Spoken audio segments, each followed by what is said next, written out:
Dialogue Paris-Prague, c'est le podcast de Radio Prague International, produit en collaboration avec le Centre tchèque de Paris et dédié à des personnalités au parcours entre Tchéquie et France. Présentation Anna Kubišta. Matěj Hoffman, bonjour. Bonjour Anna Kubišta.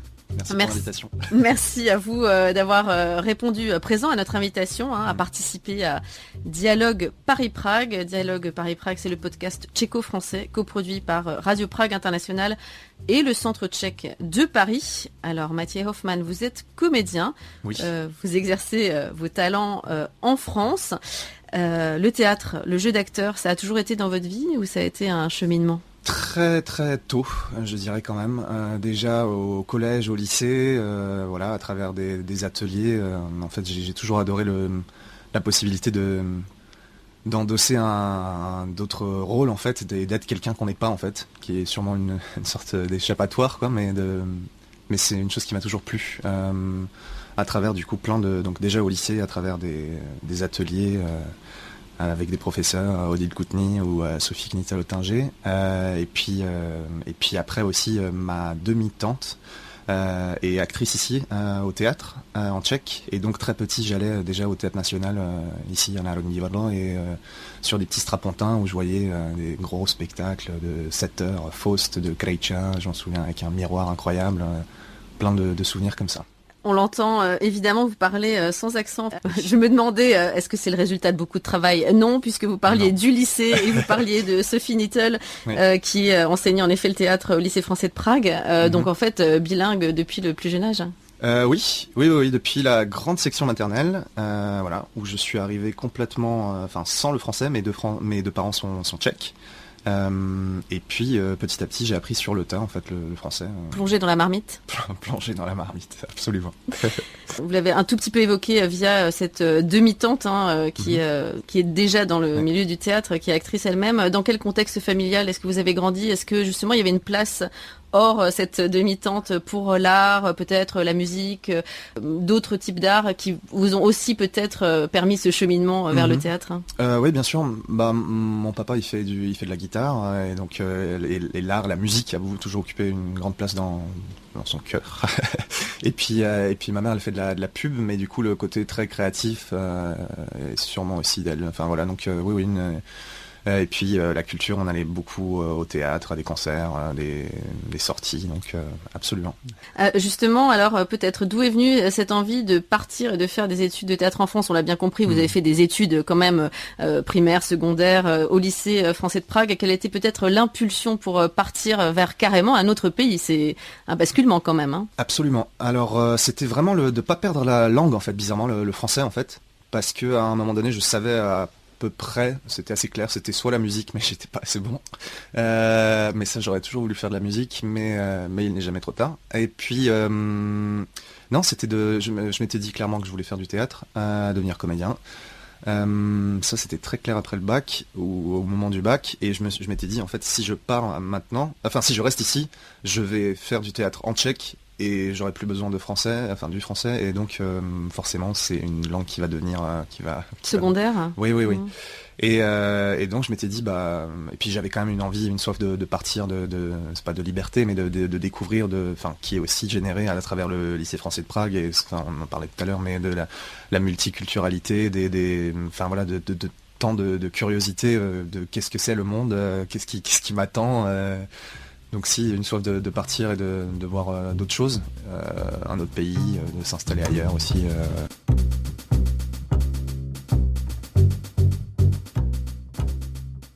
Alors vous avez fait plusieurs étapes dans ces études de théâtre, le conservatoire du 8e arrondissement de Paris, le conservatoire à rayonnement régional, je ne connaissais pas, l'école supérieure d'art dramatique de Paris. Que retirez-vous déjà de cette première expérience, de cette plongée dans ces études théâtrales à Paris ?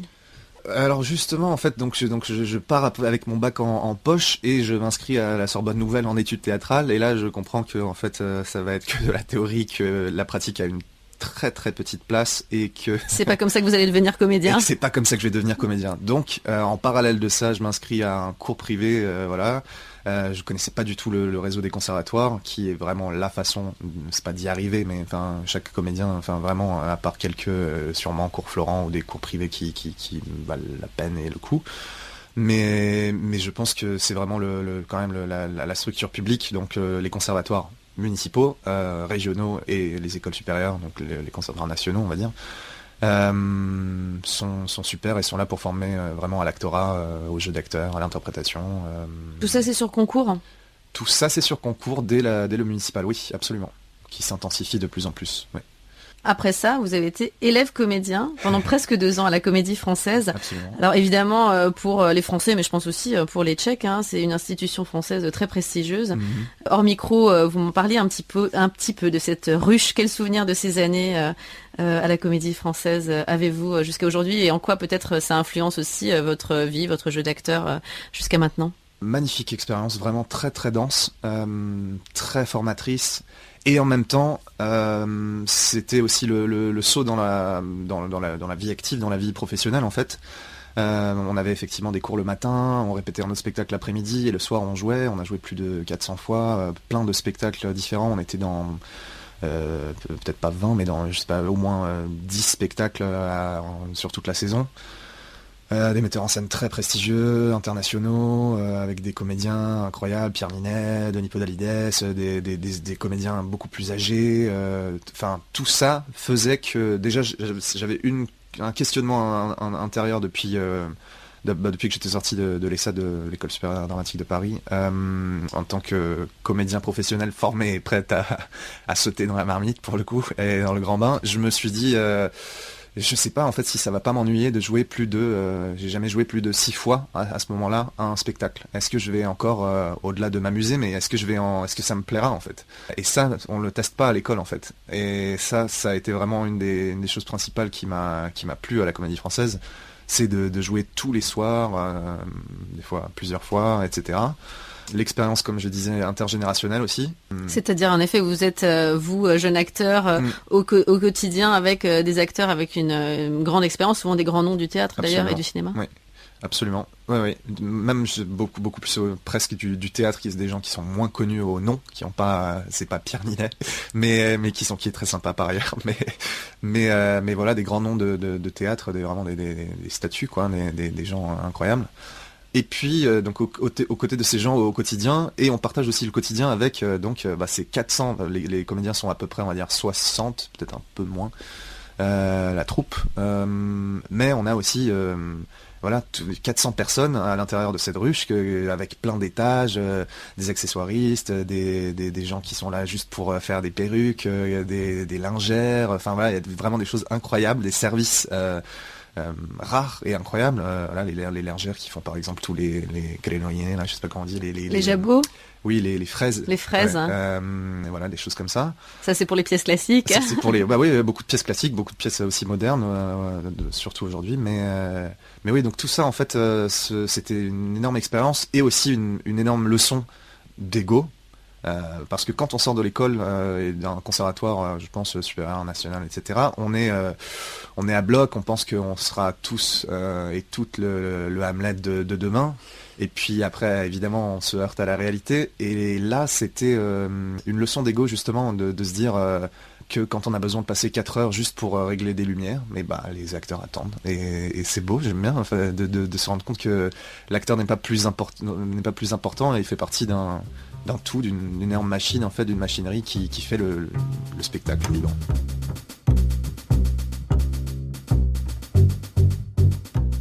Alors ça, en tout cas, c'est un point commun, j'imagine, dans tous les théâtres aussi, cette espèce de synergie de fonctions différentes. Donc, vous avez étudié le théâtre en France, vous avez fait du théâtre en France, vous avez aussi une expérience un peu théâtrale en Tchéquie. Oui.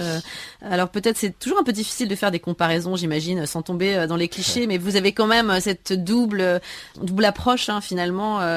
Qu'est-ce que vous en retirez peut-être pour vous déjà? Et puis, est-ce que justement vous voyez des différences, des similitudes entre des traditions peut-être dramatiques, dramaturgiques différentes en France et en Tchéquie? Alors oui, c'est très différent, je pense. La place du théâtre, je pense, dans les deux pays est différente. C'est pas au même endroit, même tout à l'heure, pareil, hors antenne, on parlait de la place des fictions radio, comment c'est, je pense, beaucoup plus présent, par exemple, ici dans la culture, et beaucoup plus ouvert sur un panel plus large d'auditeurs. Et je pense qu'avec le théâtre, c'est un peu pareil, c'est très différent. Alors déjà, il y a pratiquement... La formation, peut-être, non ? La formation. Alors là, je pensais même en tant que spectateur, je me souvien vraiment d'ici, on sort de... Maintenant, c'est fini, mais les habits qu'on met, par exemple. En tant que spectateur. En tant que spectateur, c'est très... Et ça, je me souviens à Paris, on peut aller en short à l'opéra, c'est pas un souci. C'est impensable ici, en effet. C'est impensable ici. Je pense qu'aujourd'hui, peut-être, tout de même, c'est faisable, mais bon. Et voilà, il y a quand même une chose, c'est là où je parle de place du théâtre, il y a une chose qui est peut-être plus, à la fois ici, plus, c'est pas rituel, mais oui, une chose qui est liée à une sorte de noblesse, au sens tchèque du mot, donc une sorte de... Oui, il y a un côté plus prestigieux peut-être. Oui, absolument. Et en même temps, c'est ça que j'aime beaucoup, par exemple ici, c'est que un acteur peut jouer, encore une fois, on parlait d'Hamlet, Hamlet le soir et le lendemain présenter un événementiel pour une grande marque de voitures, sans aucun problème. Et il passe, il fait ce grand écart-là parce que principalement pour moi, il n'y a pas d'intermittence ici, de régime intermittent. Et il y a les ensembles, et c'est deux choses qui n'existent. Enfin, l'autre chose, les ensembles de théâtre, à part la Comédie Française et au Théâtre National de Strasbourg, je pense, mais en France, ça n'existe pas. Donc tous les acteurs sont, entre guillemets, indépendants, ou liés à un collectif particulier. Et donc se spécialisent très souvent dans une seule chose. Uniquement le doublage, uniquement l'enseignement. En France. Oui, en France. Et ici, j'ai l'impression que l'acteur est beaucoup plus polyvalent, beaucoup plus, on va dire, terrien, concret aussi. Moins rattaché aussi à une compagnie. Alors il y en a, Hinek Chelmak, mais c'est quand même des choses très très particulières. Là où en France, on peut passer toute sa vie aux côtés d'une compagnie sans jamais faire du doublage, la pédagogie. Pour le coup, vous êtes plus tchèque dans votre parcours, j'ai envie de dire, parce que vous êtes beaucoup plus polyvalent en fait, même en faisant une carrière en France. J'essaye, tout à fait. Et alors là, en plus, avec la Covid, c'était particulièrement utile. Bien sûr. Mais c'est vrai, parce que tous mes amis, par exemple, qui font que du théâtre uniquement, parce que je viens quand même principalement du théâtre, étaient à l'arrêt, vraiment. Et c'est très difficile. C'est moins difficile qu'ici parce qu'il y a le régime de l'intermittence qui permet d'avoir une certaine stabilité et de pas être obligé d'aller travailler autre chose ou de se réinventer. Ça peut être aussi très bien. Je dénigre pas du tout, mais quand même, cette chose-là assure une sorte de stabilité, permet, selon moi aussi, de pouvoir aller voir ailleurs au sens artistique. Et encore une fois, on est sur la curiosité, mais moi, c'est ce qui me meut le plus, quoi. C'est que j'adore faire des pièces de théâtre pour enfants, et puis après faire une pièce complètement très radicale et on va dire intellectuelle. J'aime beaucoup cette polyvalence là, en fait, cette pluralité, parce que ça amène plein d'expériences différentes, ça permet de croiser des gens très très différents qui peut-être se croiseraient pas forcément et qui partageraient peut-être pas forcément un verre ensemble, et de puiser dans ces mines d'expériences pour moi.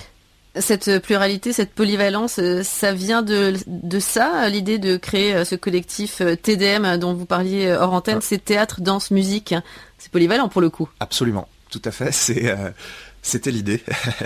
C'était l'idée. On a commencé en 2007 par une pièce par Aller juste de Camus. C'était très très mauvais. Mais voilà, donc une chose très classique. Et après, on a fait une sorte de reformation autour de. Et là, c'est là où on a compris que c'est comme ça que c'est vers là qu'on allait se diriger. On a fait une adaptation et une création collective de l'écriture plateau, donc de l'improvisation qu'on fixe. Après, on crée un nouveau texte à partir de la pièce fragmentaire de Georges Büchner, Wojciech, qu'on a appelé le cas Wojciech, nous. Et puis là, en fait, on a compris qu'on voulait revisiter en fait des pièces classiques. Ensuite, on a fait Jules César de Shakespeare, d'après à partir de Shakespeare, ou Mary Stuart à partir de Schiller, ou d'autres. On a fait un solo aussi, L'Opium du pouvoir, à partir de textes. Là, c'est plus le côté, enfin c'est pas tchèque, mais on voulait faire une chose sur une pièce sur le communisme, on va sur dire le ça. totalitarisme. Voilà. Et puis on s'est dit, oui, mais j'ai pas forcément envie de parler de mon parcours, etc., de la République tchèque. Donc pas forcément. Une première idée, c'était par là. Et puis après, on a trouvé qu'il y avait Chiviec, en fait, qui s'est immolé, un Polonais dont, enfin, beaucoup de gens ignorent cette chose-là. Et on a trouvé en fait ces enregistrements et on a utilisé un discours du premier secrétaire du parti politique polonais de l'époque. Du parti communiste. Pardon, communiste. Merci. Et ensuite un discours de August Spies, donc rien à voir là. On est en 1888, si je me trompe pas, à Chicago. Et voilà, ces textes qui sont, pourquoi je dis ça, c'est des textes c'est une matière en fait vivante pour nous, les textes qu'on revoit, on va dire, au goût du jour, sans que ça soit en jeans basket, c'est pas l'idée. Mais en retravaillant ça au plateau avec toujours un musicien live, avec de la musique qui se crée pour le spectacle, et un musicien qu'on met pas dans une fosse d'orchestre, mais qu'on met au plateau. On lui trouve même, il jouait une sorte de devin dans Jules César par exemple, un personnage qu'on a rajouté. On essaie de prendre en fait et d'appréhender le théâtre comme un spectacle vivant, donc de la matière vivante.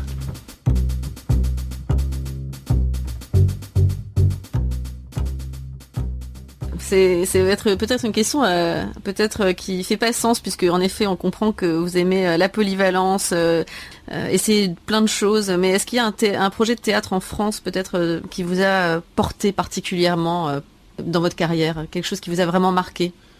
Certainement à plusieurs niveaux, beaucoup dans le collectif. Je pense que ça a été décisif pour moi là, c'est le rôle titre dans Wojciech donc de Büchner, parce que on expérimente vraiment on passe à travers des émotions très violentes, très puissantes. Donc c'est toujours un défi pour l'acteur.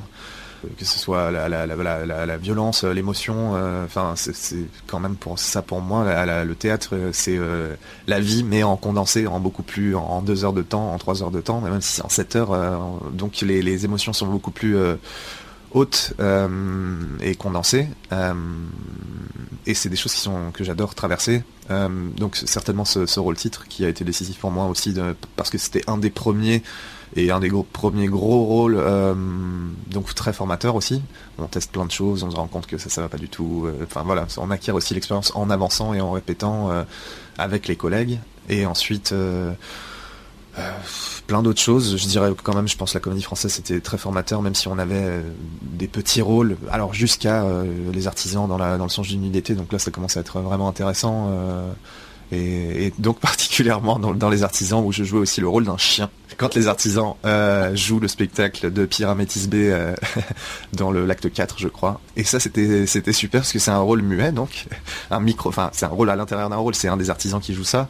Et c'était génial de faire rire les gens en fait, juste sans mots en fait, et qu'on se rend compte qu'on n'a pas forcément besoin et c'est ce que j'essaye d'enseigner aussi à mes élèves au conservatoire de Pantin, mais on n'a pas forcément besoin d'avoir des tartines de texte et des grands monologues et le nombre de lignes pour pour captiver un spectateur, pour l'emporter, et que justement ne serait-ce que la présence au plateau c'est important et décisif, mais c'est comme ça qu'on transmet l'émotion au spectateur. Alors on l'a bien compris, vous êtes vraiment un homme de théâtre, mais vous jouez aussi, vous avez des petits rôles quand même dans des films, oui. Et notamment je voulais quand même mentionner, vous avez joué un flic tchèque, oui. Tchécoslovaque plutôt même, je crois. Un agent de la STB. Voilà, un agent de la STB, donc la police politique secrète tchécoslovaque, dans Tromperie d'Arnaud Desplechin, qui est en fait un long métrage inspiré d'un roman de Philippe Roth, dont on sait qu'il avait quand même des liens importants avec la Tchécoslovaquie. Est-ce qu'on peut parler peut-être de ce petit rôle, mais quand même, c'est pas mal un film d'Arnaud Desplechin. Absolument, c'était une très belle rencontre, c'était super, le tournage était très bien. Il a beaucoup, du coup, après coupé et recentré sur ses personnages principaux, sur le couple principal, et c'était très bien pour le film, parce que ça rend bien de resserrer, en fait, juste sur leur histoire. Mais à la base, oui, c'était plutôt 2 grosses scènes dans un film, et puis effectivement, c'est quand même un réalisateur assez impressionnant, dont j'apprécie le travail. C'était super. C'était super, et puis de quand même, mais alors c'est pas de la nostalgie justement, mais de pouvoir jouer aussi un agent de la police secrète, c'était cocasse, c'était aussi un défi. Et de jouer en tchèque en France. Et de jouer en tchèque en France, absolument, oui. Quand même. Oui. Quid du cinéma tchèque, peut-être des projets, des envies aussi de travailler un petit peu plus aussi dans votre pays d'origine, ou finalement de plus équilibrer les deux pays, les deux manières peut-être de vivre votre carrière d'acteur? Tout à fait. Ouais, j'aimerais beaucoup en fait. Oui, c'est en quelque sorte aussi une sorte de retour, de revenir en fait travailler en tchèque dans ma langue maternelle et d'être aussi valorisé ici et d'être vu, perçu et de travailler en tchèque sur des films, des séries. Il y a des projets en cours, mais voilà. Mais j'espère que dans les décades à venir, j'aimerais vraiment tourner ici. Alors du théâtre aussi, mais c'est toujours plus compliqué pour des questions de calendrier. Mais les tournages, je pense que c'est tout à fait possible et je pense qu'en plus mon profil peut être plutôt atypique et laisse souvent déjà là d'expérience parce que c'est pas forcément alors que ce soit juste parce que je parle français et tchèque ou même physiquement ou même dans voilà, il n'y a pas forcément beaucoup de personnes de ce profil là, donc espérons. Mathieu Hoffman, merci beaucoup. Merci beaucoup Anna Kouishta. Dialogue Paris-Prague est un podcast de Radio Prague International produit en collaboration avec le Centre tchèque de Paris à l'occasion des présidences européennes assurées successivement par la France et la Tchéquie en cette année 2022.